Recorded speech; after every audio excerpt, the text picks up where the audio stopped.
Assalamualaikum warahmatullahi wabarakatuh. Hamdan wa syukranillah. Wassalatu wassalamu ala rasulillah wa ala alihi wa sahbihi wa mawalah, amma ba'du.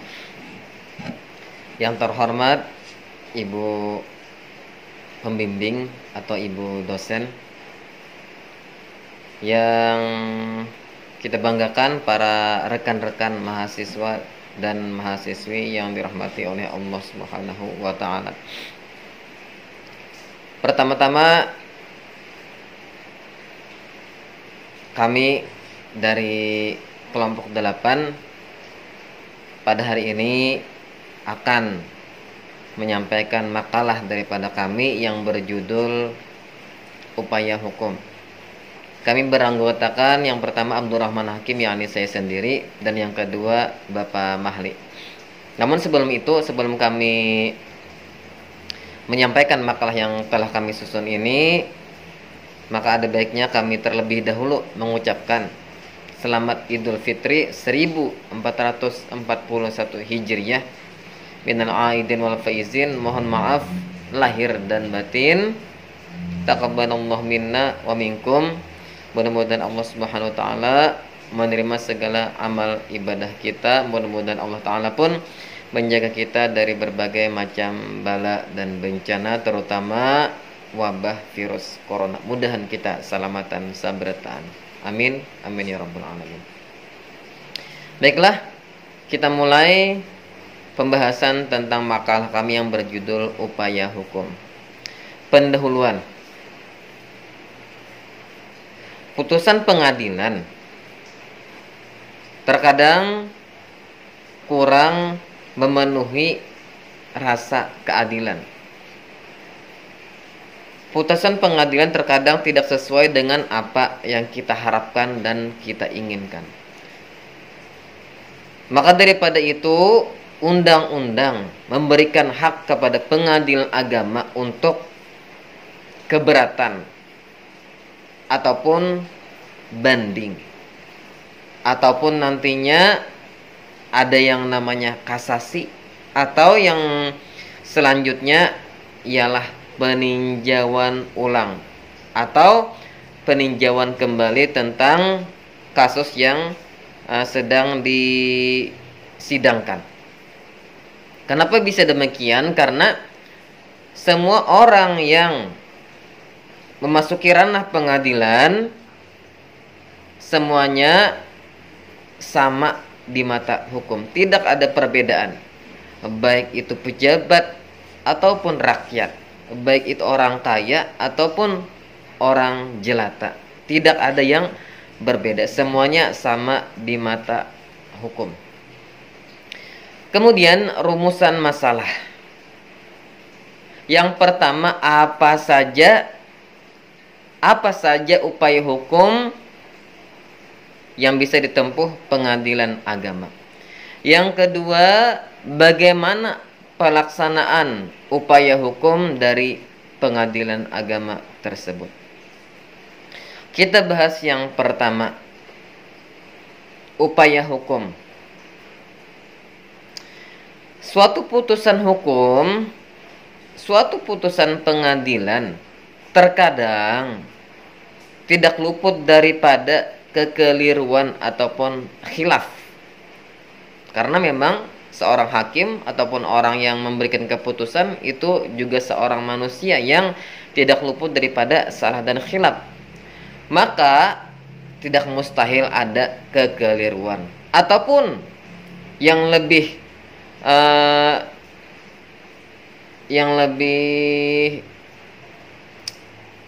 tidak bijak lagi, mungkin nantinya ada suatu keputusan yang tidak mustahil dikatakan memihak kepada salah satu daripada orang yang berperkara di pengadilan tersebut. Maka oleh karena itu, setiap putusan hakim pada umumnya disediakan upaya hukum, yaitu upaya atau alat untuk mencegah ataupun memperbaiki kekeliruan dalam satu putusan tersebut. Nah, upaya yang dilakukan itu ada dua macam. Yang pertama, upaya hukum biasa. Yang kedua, upaya hukum luar biasa. Jadi ada dua lah. Yang pertama upaya hukum biasa, dan yang kedua ialah upaya hukum luar biasa. Kita bahas upaya hukum yang pertama, yakni upaya hukum biasa. Upaya hukum biasa itu ada tiga. Yang pertama ada yang namanya farzat. Farzat. Mudah-mudahan kada salah baca nih nah. Farzat itu ialah putusan yang dijatuhkan di luar hadirnya tergugat. Jadi ketika putusan terjadi ketika tergugat tidak hadir, maka kita bisa mengajukan farzat.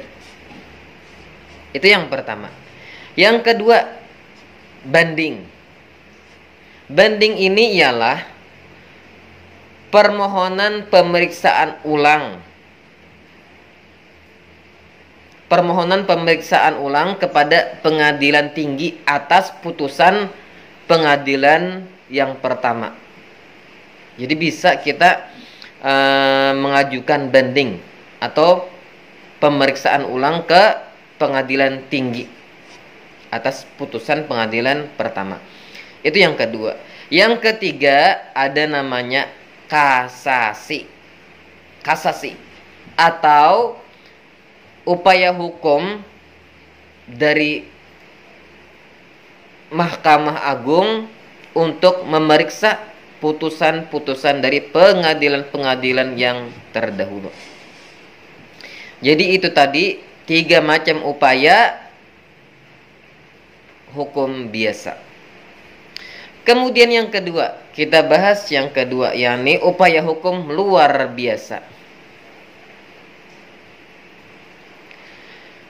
Upaya hukum luar biasa.